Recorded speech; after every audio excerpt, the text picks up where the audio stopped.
Hello and welcome to Newsroom. I'm your host Sharmeen Ali.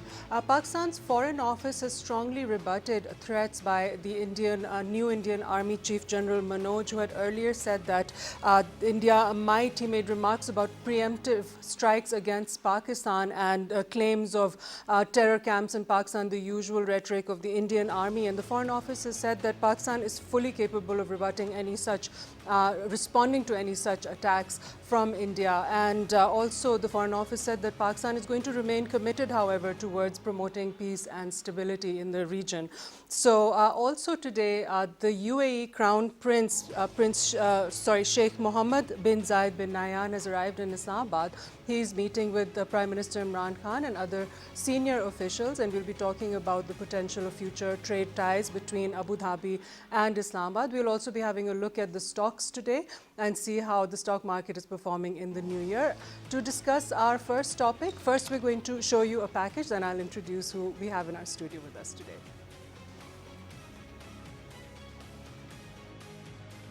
The Foreign Office rebutted the Indian Army chief's statement, saying Pakistan was fully able to respond to any Indian aggression in Azad Kashmir and that New Delhi should not forget Islamabad's befitting response to its aggression in Balakot last year. Foreign Office spokesperson Aisha Faruqi said Pakistan would continue its efforts for peace and stability in the region despite India's provocations. The Kashmiri people's demand for their right of self-determination were justified and in line with the United Nations resolutions.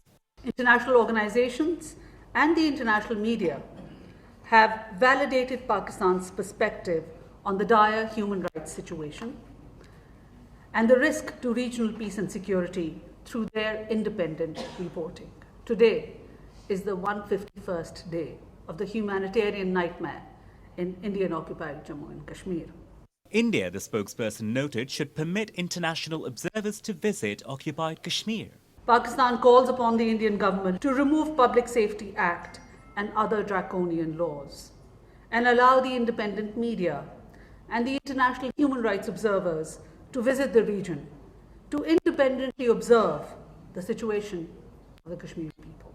A day earlier, and shortly after taking charge as India's new Chief of Army Staff, said in an interview to the Press Trust of India that New Delhi reserved the right to preemptively strike at sources of terror and had multiple options to respond to any act of error sponsored or abetted by Pakistan. Pakistan rejected India's new army chief's statement, terming the remarks as irresponsible.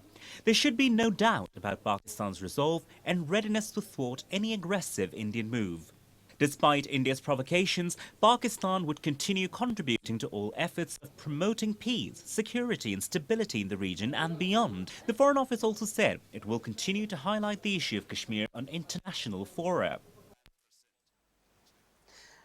So we're seeing a heightened sense of tension along the line of control with India, and daily we're seeing almost unprovoked firing across the line of control from India on innocent civilians, and also soldiers are being killed as well on the line of control. And Pakistan has shown immense restraint. However, they have also responded to these attacks in a proper manner. So how far will this situation continue? Let's speak to our guest now who's with us in our studio. We have with us Dr. Asma Shakir Khwaja, who's an India-Pakistan expert. Thank you, ma'am, again for joining us.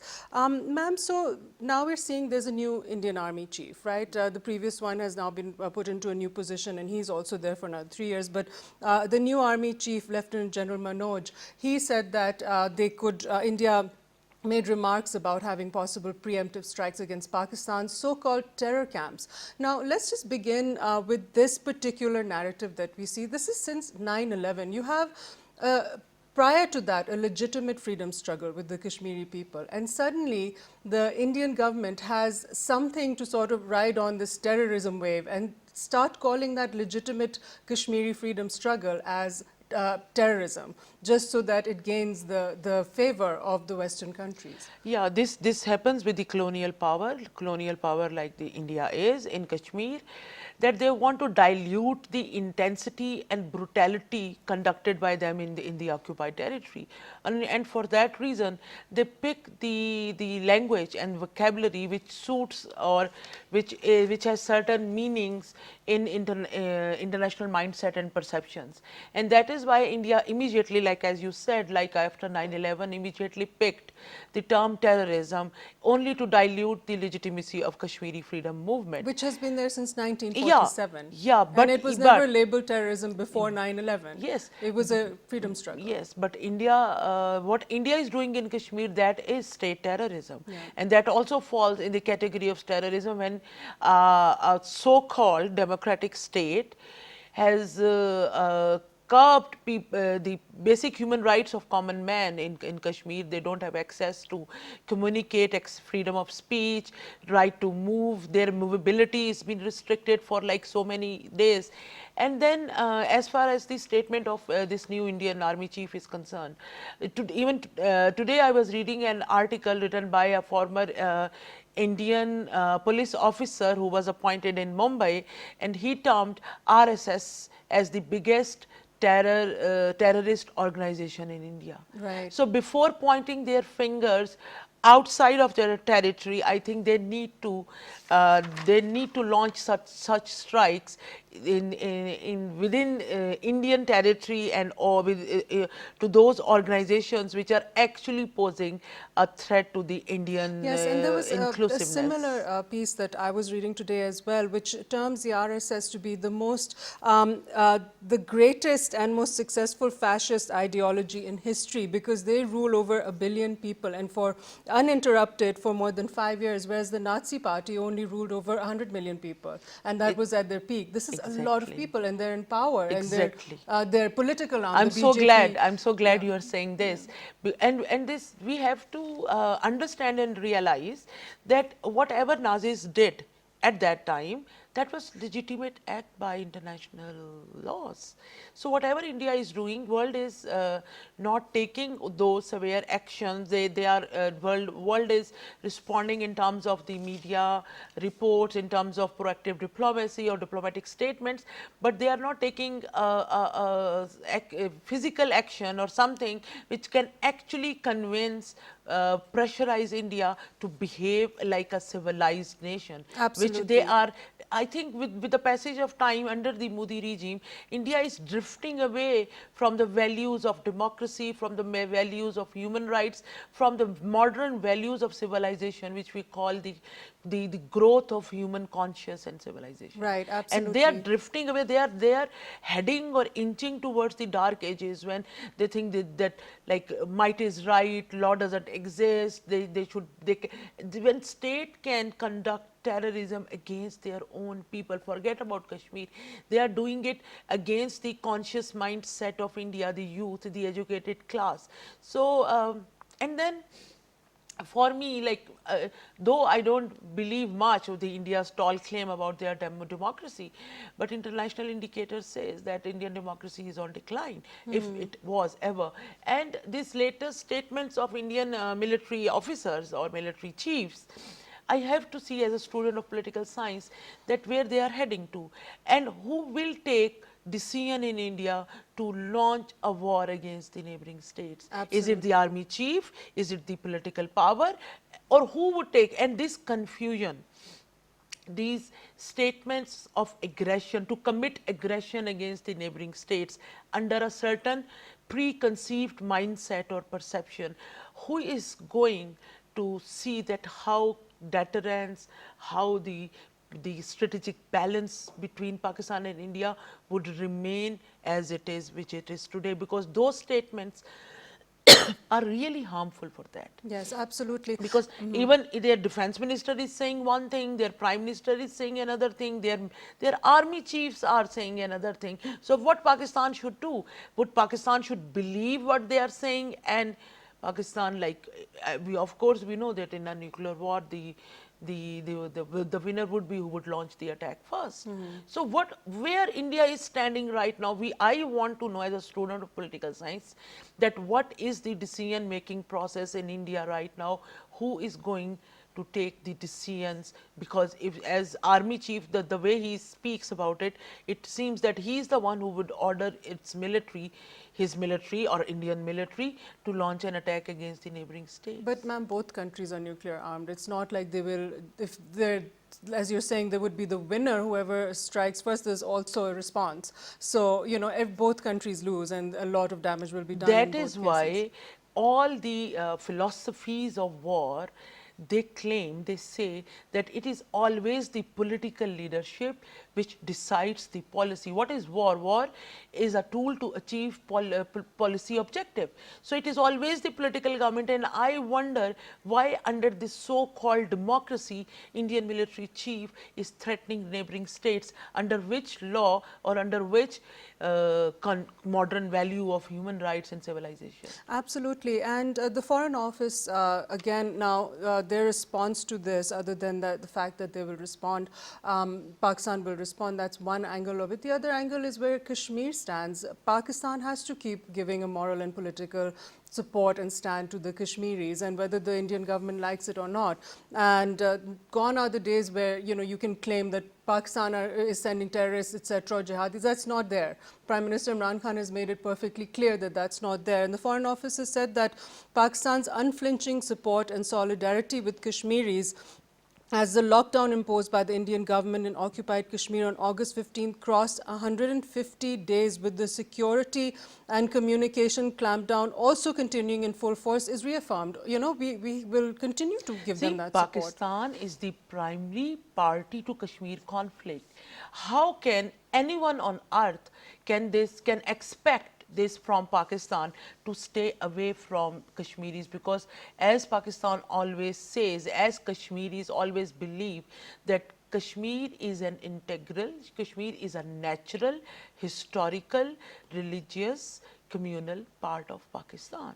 So if Pakistan is a primary actor, if India accepted Pakistan as a primary actor, because it was India which consulted UNO in 1948, who against whom? Against Pakistan. It was India which accepted UN resolution on Kashmir, and that resolution declared Pakistan and India as an parties to the Kashmir conflict, actors in the Kashmir conflict. And then India kept on negotiating on Kashmir issue with Pakistan.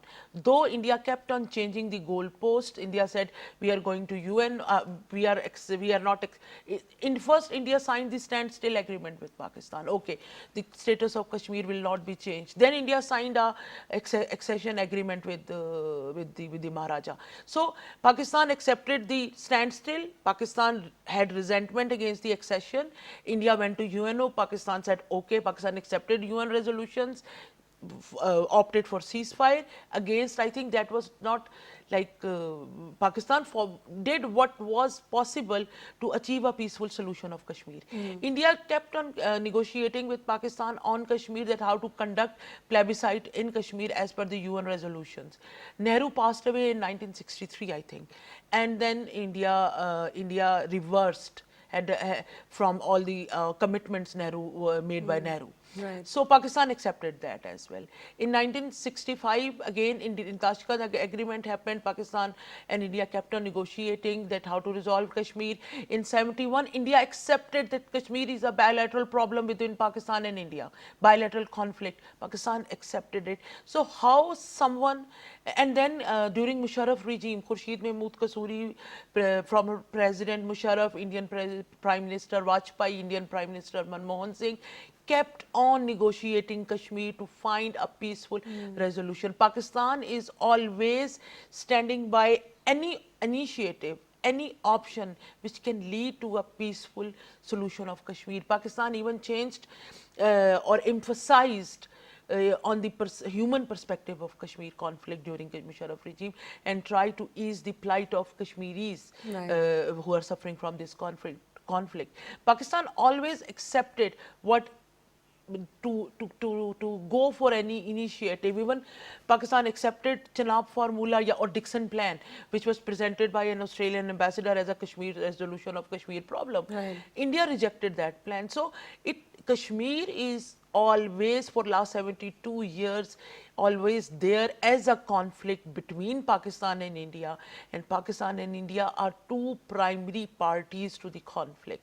So not under any law internationally or locally, India can even imagine that Pakistan would stay away or would refrain from supporting our Kashmiri brothers, Okay.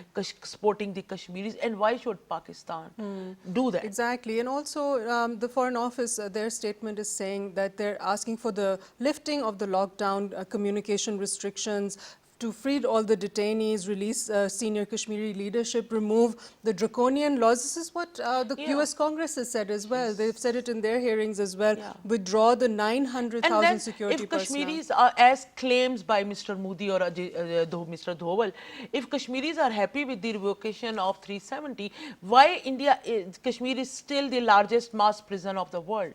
Right. We now have with us Mr. Shahid Kiani, who's a former ambassador with us online. Thank you, sir, for joining us online. You're most welcome. Sir, the recent statements now that we've heard by the newly appointed Indian Army Chief General Manoj, he said that India could have preemptive strikes against Pakistan at any time, and then the resulting statements, the response from our Foreign Office. Sir, your opinion on this, that what avenues at the moment do we have to prevent any sort of escalation between India and Pakistan? Let me first of all, let me say to you, Ms. Aisha Farooq, the newly appointed spokesperson of the Ministry of Foreign Affairs, has has condemned the statement of the new army chief. The problem is that they're talking about preemptive strike. They did it once, and you know it, after the post-Pulwama.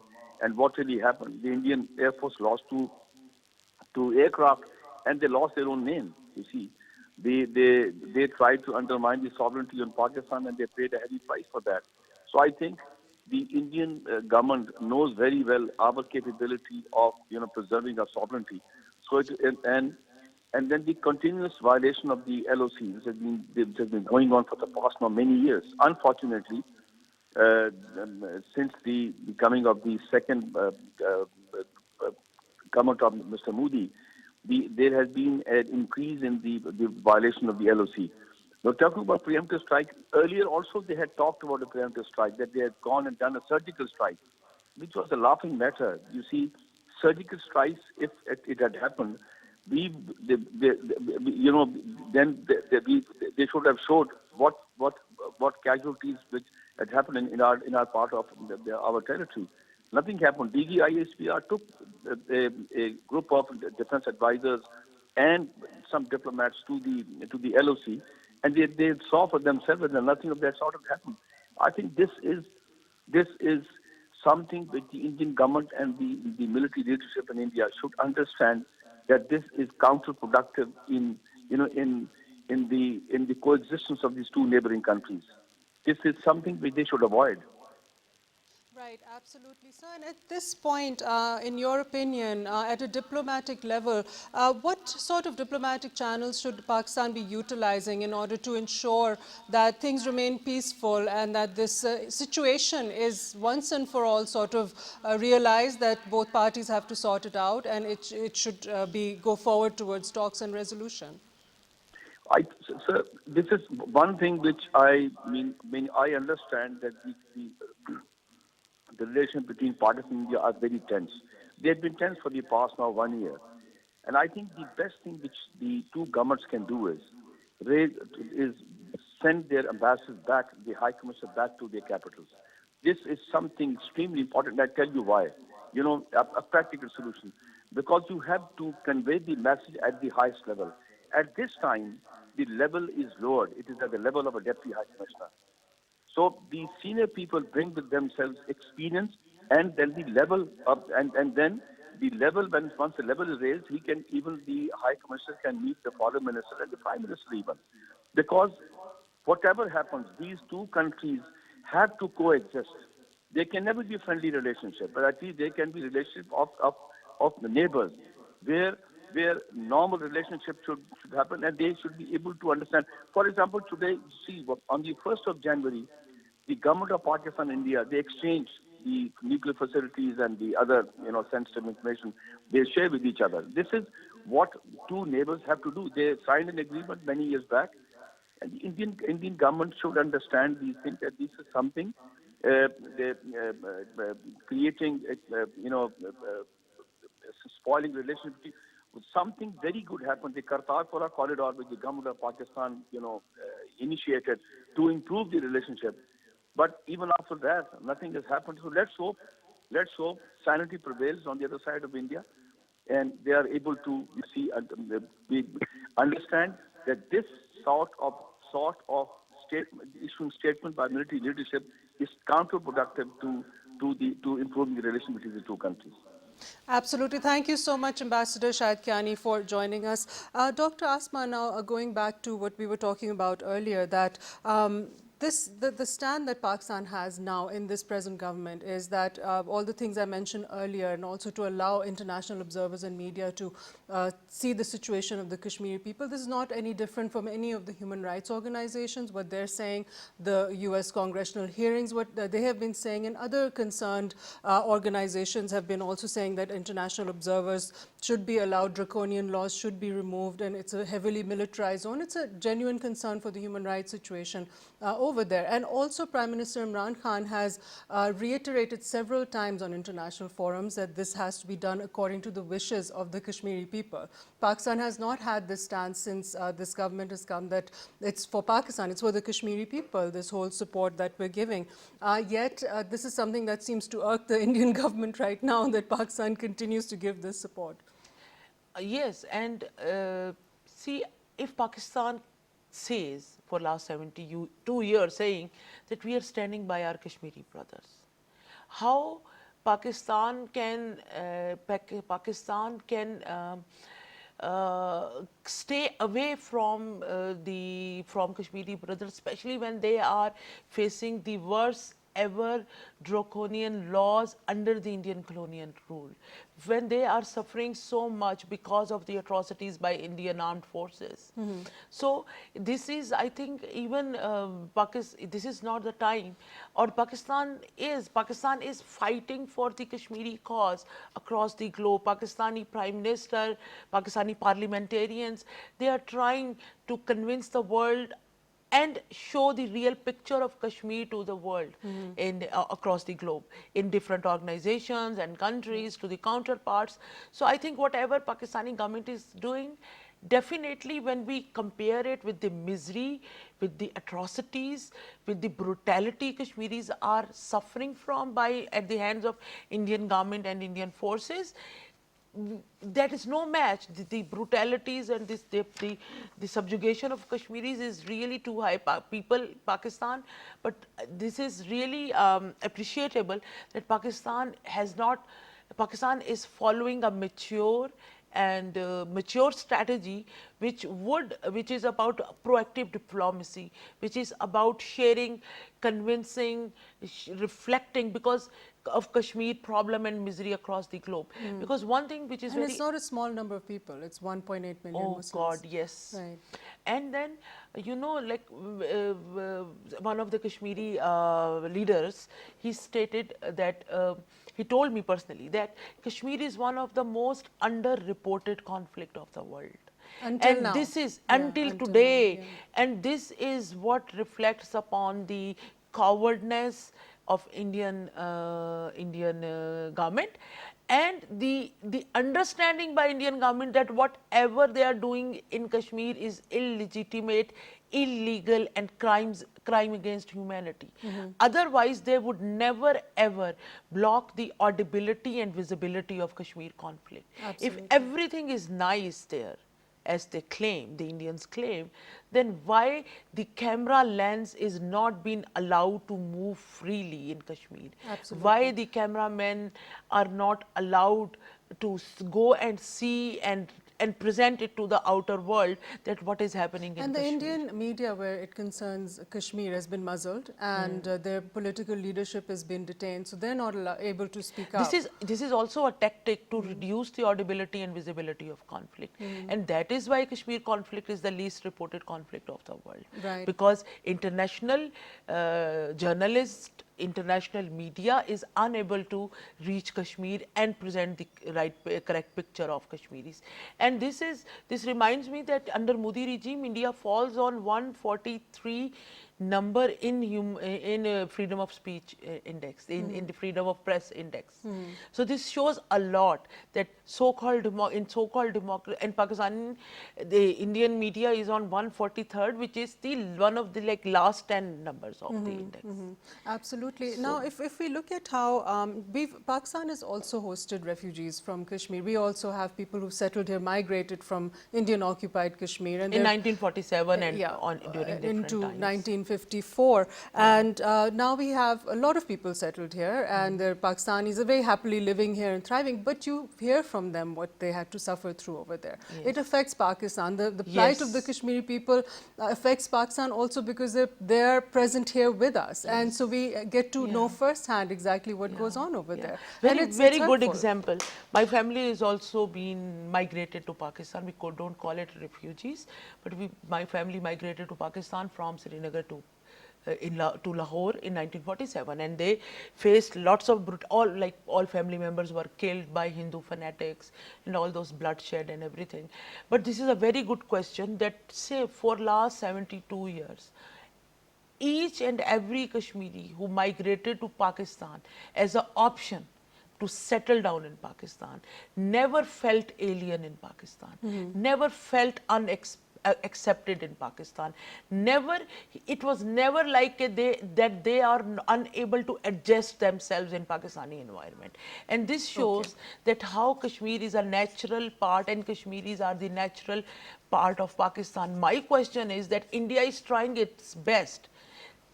Can India say this about Kashmiri settled in India, or are they settled in India? Because if you remember, whenever there is an India-Pakistan match or some other occasion, the Kashmiris face mob lynching in Indian cities. They face atrocities. Kashmiri students who went to seek education in Indian universities, they were marginalized. They were brutally beaten. They are known as terrorists or traitors. Right, ma'am. So At this this is how point, Indian society is accepting. I'd like to and do also with welcome Kashmiri. Brigadier Tipu Sultan, who's online with us. He's a senior analyst. Thank you, sir, for joining us. Thank you. Sir, your comments on the newly appointed Indian Army Chief General Manoj, his remarks about having a preemptive strike against Pakistan, and then also the subsequent response by the Foreign Office that, as we did with Pulwama, that Pakistan can appropriately respond to any such threat. It's really the stark unfolding of the situation in the subcontinent. Whoever is the Indian chief, that does not matter, because they are pursuing a policy of state terrorism against the Muslims. Everybody knows that, and the fascism of the Indian government, New Delhi, RSS, and BJP has come to fore earlier on, and now its manifestation is there, and they're really going full throttle against the Muslims. I think it is a God-given opportunity for the Muslims of the subcontinent, particularly in Kashmir and elsewhere in India, to see for themselves what is happening and how are they going to tackle this state-sponsored terrorism and reign of terror on them by the government and its institutions, whether it is police, the army, or other law enforcing agencies. Even the judiciary hasn't come to their rescue. There has been a change of command in the Indian Army. The ex-Indian Army chief has become the CDS, the Chief of Defense Staff, responsible for three services. And we know that he is pursuing the BJP agenda. I think as the situation gets exasperated in India and it goes out of control, it's absolutely sure that they're going to have some kind of an adventure against Pakistan.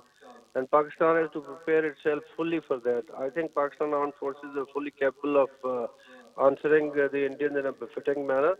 And I think it is about time for the government to realize that and put the nation, its parliament into a confidence and go into preparation of its civil defense and apprise the people of what is going to happen and apprise the world also. We have gone to the United Nations enough. We have gone to the international community enough. They're not listening to us. They're not forcing India to tread the part of civilized world in this 21st century. They're not doing that. And I think the Indians are not going to agree to anybody. They just understand the language of force. I must say that. And the vulnerabilities of India are very well known to Pakistan. They are spending money to destabilize Pakistan. They are running terrorist networks from Afghanistan into Pakistan. And they officially recognize that they are going to tear Pakistan into pieces. The question is that whether they can do it or not. I think that Pakistan has to now discern itself or what options do we have. We have exhausted the option of going to the international community. We have been telling them in the past that come on the table and talk to us. They haven't done so, and rightly so. The foreign minister has said that there is no use of talking to the Indians when they are in this frame of mind of state-sponsored terrorism. Kashmiris are under siege continuously for such a long time. What is happening in UP is in front of you. What is happening in Bihar is in front of you. What has happened in Aligarh, Muslim University is in front of you. What has happened in Jamia Millia is in front of you. And what is happening in Bengal is in front of you. So I think the Indians are going to pursue their policy which they adopted in 1925-26 based on the Nazism and ethnic cleansing of Muslims. They wanted to amend their constitution that it is meant for the Brahmins only. They have done that in case of Kashmir. But then they passed a resolution, they passed a bill in the parliament questioning the Muslims as to whether they are valid citizens of India or not. They are constructing the concentration camps. They are doing all that is in preparation of ethnic cleansing against the Muslims. It is there. It is a reality, and Pakistan has to wake up to that. And Pakistan has the means and the capability to answer them in a very befitting manner. I think we should stop Absolutely. saying that we do not seek war. The question is that you may not seek war, but the war may seek you. I think now is the time that we have to revisit our policy regarding India and weigh our options. Look at the Indian vulnerabilities. How can we answer this belligerence by the Indians in the best possible manner? I think Pakistan has to think that, and all the institutions have to come together, and the armed forces of Pakistan have to be supported by the nation because it is the nation who fights the war. I think this Absolutely. time Thank the you so difference much, sir. between in the conflict between India and Pakistan is that previously only the armed forces were involved. Now the people are ready to fight. There is a difference between the fight for freedom and your rights, and there is a difference between that freedom struggle and terrorism. The Indians want to tell the world that the Kashmir struggle, Kashmir freedom movement is a terrorism movement, and they have been successfully selling that to the world. But I think the world is awakening to that. What I must Hopefully, say yes. that the world has not been able to stop the Indians from committing crime against humanity. And there are Right, massive human absolutely. rights violations. People are burnt alive, they're lynched on the street, women are raped, Right. and Thank this, you and so much, sir. they're Thank going you for on. joining us online, Brigadier Tipu Sultan Saab. And yes, the Prime Minister said earlier that I'm telling you now, Indian Prime Minister Narendra Modi will use this protest in India to do something in Azad Kashmir. He said, I informed General Bajwa about this, and he told me that Pakistan Army is ready for India. So, Pakistan Army is ready for India. Ma'am, we were discussing earlier that now, the laws that are taking place in India, they allow for example, other minorities from Bangladesh and Pakistan, Afghanistan to come back into India. What happens to all these Kashmiris that we were talking about earlier who had to leave their homeland due to their persecution in India? They had hope of returning back to their land. All the Muslims who had to leave Jammu, none of them are being addressed at this point. They're being excluded, actually. Yeah, but the situation is interesting because all Kashmiris would like to go back to their land that would be independent because they chose to leave India. So illegal, they chose to get out of the illegal Indian occupation or Indian colonization of Kashmir. So all those Kashmiris who are living outside of Kashmir, but they are state subject. So inshallah, when Kashmiris would be able to decide upon about their future, what they want with their piece of land, what they want with their future. After that, Kashmiris would, because they chose to quit Indian colonization. They chose to quit Indian oppression and brutality and Hindutva Many mindset. of them haven't seen their relatives for Yes, decades. for decades, and that is why I appreciate the acts or the policies of President Musharraf and Khurshid Mahmood Kasuri, because their main focus during that era was to address the human plight of Kashmir problem. And as you said that Pakistani Prime Minister said that we are ready to face or to see. India has, see, number one, the internal turmoil and the political unrest in India is huge. It is And not. ma'am, the economy is also suffering. Unfortunately, that's all the time we have for this the topic Okay. today. Thank you so much, Dr. Asma, for joining us again Thank on our you. program. After the break, we'll come back to our program. Please stay with us.